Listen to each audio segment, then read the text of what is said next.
Hey guys, welcome to Excel tutorial channel and episode number 20 of Power Query Masterclass और Get and Transform Data। इस episode में हम बात करेंगे कैसे हम अपनी क्वेरीज को, अपने टेबल्स को कंबाइन कर सकते हैं फ्रॉम एक्सटर्नल वर्कबुक्स। समझिए कि आपके पास कोई 3 या 4 वर्कबुक्स आपको फाइल मिली हुई हैं and if you want to combine those entries in your power query तो ये भी ईजिली पॉसिबल है। इस वीडियो में आपको बहुत कुछ सीखने को मिलने वाला है।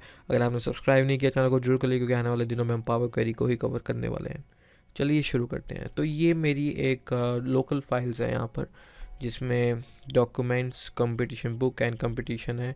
ये कंपटीशन वर्कबुक्स मैंने पहले भी अपेंड क्वेरीज में यूज़ की हुई हैं। जैसे आप मल्टीपल अपेंड क्वेरीज, इससे पहले वाला एपिसोड देखेंगे, एपिसोड नंबर 19, उसमें आपको पता लग जाएगा। अगर आपके पास ऐसे कोई वर्कबुक्स आपको मिलती हैं एंड योर बॉस और समवन सेज कि let's combine this entries into one workbook, यानी कि आपको कोई बोलता है कि इन 3 जो बुक्स हैं आपके पास, आपको कंबाइन करके मुझे डाटा सेंड कर दीजिए। ठीक है, आपके पास अगर 3 बुक आ जाती है, या तो आप मैनुअली उसको कॉपी पेस्ट करेंगे या फिर आप सीधा ही पावर क्वेरी से कर सकते हैं, जो कि काफ़ी एफिशिएंट वे बन जाता है और काफ़ी इफेक्टिव भी बनता है। तो आपका एक तो टाइम सेव हो जाता है काफ़ी, और इसमें आपका जो मेथड ऑफ वर्किंग है वो भी इन्हांस होता है। चलिए तो शुरू करते हैं। तो मैं क्या करूँगा, मैं यहाँ पे पहले एक्सेल वर्कबुक खोल लूँगा। तो खोलने के बाद मैं क्या करूँगा, डाटा में जाऊँगा as usual.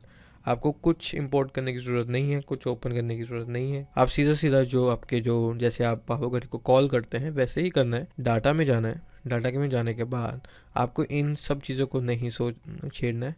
Gate data from file, और जो फ्रॉम फोल्डर एक ऑप्शन आ जाता है, राइट, क्योंकि वो फोल्डर में ही है तीनों चीज़ें। तो मैं फ्रॉम फोल्डर सेलेक्ट कर लेता हूँ। तो आपको एक पॉपअप विंडो आ जाता है। तो पॉपअप विंडो एक तरह से आपको पाथ कहता है कि कहाँ पर है। जैसे आप यूजुअल जो हैं फाइल्स वगैरह सेलेक्ट करते हैं वैसे ही करना है, ये आपके पास पूरा आ जाएगा। तो उसके बाद मेरा जो था दिस पीसी के अंडर डॉक्यूमेंट्स के अंदर कंपटीशन बुक्स और कंपटीशन था, तो मैं इसको ओके करता हूँ। तो ओके करने के बाद आपने अगर ये जो फोल्डर है अपना सेलेक्ट कर लिया हो, उसके बाद ओके दबा दीजिए। तो आपके पास ये ऐसे एक प्रीव्यू आ जाता है। आपके पास नेम आ जाता है, एक्सटेंशंस वगैरह आ जाती हैं इसमें। एंड इसके बाद हम क्या करेंगे, आपके पास इतना सारा डाटा है। देखिए, अगर आपने कुछ डेलीमीटर वगैरह करना होता है, तो अगर सीधा करनी होती है जैसे हमने पहले भी बताया था, हम ट्रांसफॉर्म डाटा पे क्लिक कर देते हैं। नहीं, हमारा इस वीडियो का मकसद क्या है कि जो 3 वर्कबुक है उसको एक बनाना। तो एक बनाने के लिए हम कंबाइन के अंदर जाएंगे। यहाँ पे 3 ऑप्शंस मिली हुई हैं। 3 ऑप्शन में हम पहला चूज़ करेंगे, कंबाइन एंड ट्रांसफॉर्म डाटा। तो कंबाइन एंड ट्रांसफॉर्म डाटा पे हम क्लिक करेंगे। क्लिक करने के बाद आपको ये कुछ फाइल्स खुल जाती हैं। तो वो एक तरह से आपको एक वो कह देता है कि आपने कौन सी फाइल, फर्स्ट फाइल में जो ये कंपोनेंट्स है ये आपको प्रीव्यू दे देता है कौन कौन से कंपोनेंट्स हैं, राइट। इसमें लिखा हुआ है select the object to be extracted from each file. देखिए, आपने जैसे प्रीवियस वीडियो में देखा है, अगर नहीं देखा तो जरूर देखिए, append queries from multiple tables.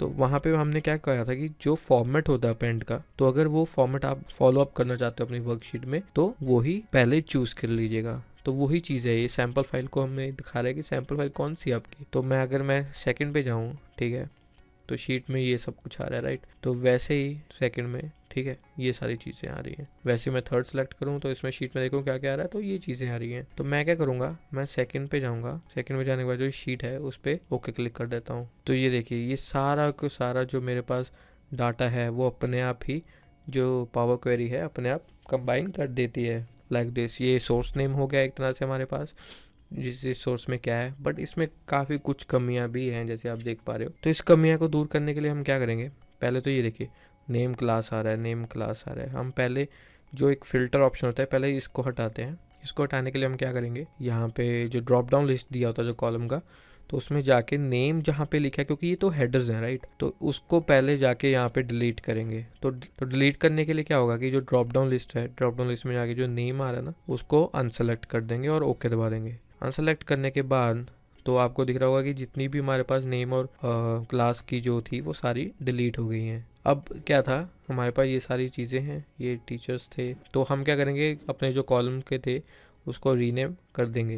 तो रीनेम करने के बाद हम यहाँ पे लिख देता हूँ नेम करने के बाद यहाँ पे मैं लिख देता हूँ क्लास, राइट। क्लास तो बाद यहाँ पे हम लिख देते हैं यू कैन से डिपार्टमेंट, जो हमने पहले भी सिलेक्ट किया था, एंड डिपार्टमेंट के बाद इधर लिख देंगे हेड टीचर, टीचर लिख देते हैं, या फिर इसको भी मैं रीनेम कर देता हूँ, पूरा लिख देता हूँ डिपार्टमेंट। तो ये लिखने के बाद ये सारी चीज़ें हो गई हैं हमारे पास, ठीक है। हमारे पास कोई हेडर है नहीं, इसमें बीच में नल आ रहा है तो कोई बात नहीं, उसकी जगह ब्लैंक्स आ जाएंगे हमारे पास। ये करने के बाद हम क्लोज एंड लोड कर देते हैं।